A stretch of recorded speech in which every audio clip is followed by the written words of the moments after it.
to our top story. Ukrainian officials are blaming Russian missile strikes for major explosions and destruction in the eastern city of Kharkiv. It's not clear how many people have been hurt or killed. And as rescue efforts continue, a huge convoy of Russian troops is closing in on the capital of Kyiv. And that is where our Charlie Daggett is covering the story for us this morning. Charlie, good morning. Good to see you.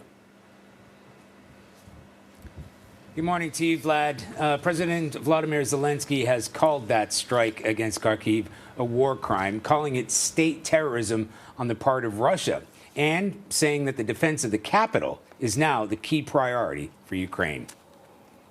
A huge missile slams into the city administration building in Kharkiv's Freedom Square this morning. The number of dead and injured is not clear at this hour, but people are believed to be buried under the rubble, and a rescue operation is underway. It's the latest salvo in what has become a full-scale Russian assault on Ukraine's second-largest city, including a series of indiscriminate rocket attacks that rained down on dense urban areas.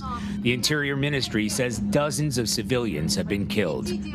Ukraine's ambassador to the U.S. accused Russia of using weapons banned by most countries. They used the vacuum bomb today, which is actually prohibited by Geneva Convention. So, the devastation that Russia is trying to inflict on Ukraine is large. In a late-night address, Ukrainian President Zelensky described what he called the bombardment of Kharkiv as a war crime, laying blame on President Putin himself. Many fear the Russian president, at the end of his ever-lengthening table, is becoming more isolated, unpredictable, and dangerous by the day. The civilian death toll is climbing. This 6-year-old girl was injured by Russian shelling while out grocery shopping with her parents. Doctors fought desperately to revive her, but she could not be saved. Now, the capital itself may be in the crosshairs of an all-out battle. New satellite images show a massive 40-mile Russian military convoy on the move from the north. Russia's advance is leaving a trail of destruction in its path, wrecking villages and suburbs on the way. Ukrainian forces have put up stiff resistance so far, holding ground despite being outgunned and outnumbered. But the real test lies ahead as the war enters a dangerous new phase, and this city of more than 3 million people braces for the battle to come. What many fear now is an aerial bombardment of the capital, and overnight the Ukrainian president pleaded for a no-fly zone. White House has already dismissed that, saying that is not a good idea. Anne-Marie and Vlad? Charlie, I want to ask you about this strike on Kharkiv and just give us a sense of what the area is like. Freedom Square, what is it like? We're hearing from Ukrainians that there are no military targets in the area. So this couldn't have been a mistake. But I'm wondering, is it an area that is busy? Would there have been a lot of people there? Well, I mean, Freedom Square is the center of Kharkiv. Whether it would have been busy, unlikely, and that office building would not have been full, although we understand the early estimates are at least 10 people have been killed, a number more have been wounded, 10 people have actually been pulled out of the rubble. But you saw the magnitude of that strike. So it's a symbolic strike as much as anything else. I mean, really right in the heart of Kharkiv itself. But it is in a residential, densely packed urban area, and that's why leaders here are saying that is a war crime. You are not avoiding civilian targets. You're actually targeting civilian areas. There was no military target anywhere in that region, and there isn't any military target in that region.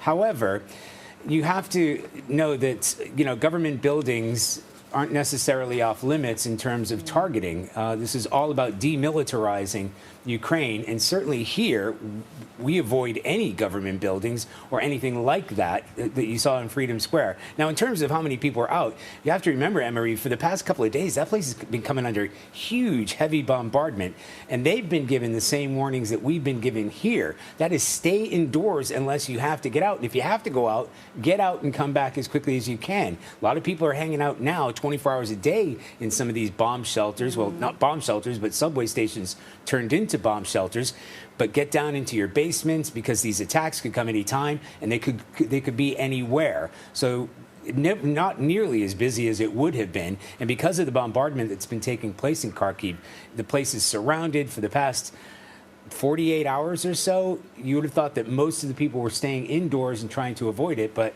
not all of them. I mean, you saw those pictures. There are cars driving around in the central square, people walking around. You know, not everybody is hunkered down. The other pictures we've all seen, Charlie, are those satellite images of that 40-mile-long convoy of Russian troop vehicles headed towards Kyiv. How close is this convoy? And I worry because it is frightening to see just how long.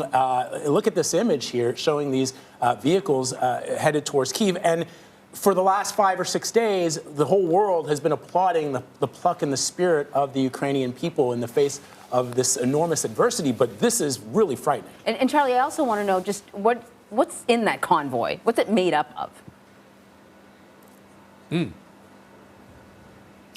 Yeah, well, I mean, we were told this morning it was 17 miles away. So whatever is happening, it is moving very slowly, and it's taking its time getting here. It is as much a threat as anything, and it's coming from the north. Now, whether it's now going to distribute itself or head for the center of the capital, that's a concern. And, you know, you're seeing those satellite images. The news is all over. Oh, those satellite images are all over the news here, too. Like, everybody here in Kyiv, they're bracing for what this is going to be. 40 miles long. In terms of what it is from the images that we can make out, and experts have said, you've got tanks in there, you've got armored personnel carrier, you've got logistics, you've got resupply, essentially everything that you would need to launch an invasion of a certain magnitude. 40 miles long. So that's the real question. But as you said, the Ukrainian forces have been able to hold them off. And you've also seen these images where they've been hitting these convoys, nothing near the magnitude or size of what we're talking about that's headed here. And they've had great success in stopping some of these Russian convoys in their tracks, including Kharkiv. You know, the push is on in Kharkiv. It's the country's second largest city, but it hasn't fallen to the Russians. So they're putting up the good fight there. The vast majority of defenses, as we understand it, and as the president said, the main concern now is to defend the capital, will have pulled back in order to defend the capital. So where is that convoy going? Is it going to spread out? I mean, it's obvious. It's an obvious target. What does the Ukrainian military have in terms of taking that convoy on? What kind of air suppression or support do the Russians have for that convoy to continue, you know, uninterrupted? But that is where we're going to see the next front line. And if the Ukrainians can do it, the Ukrainians can do it, they're going to want to hold them at bay before they get anywhere close to the capital itself. Yeah, Charlie, thank you very much.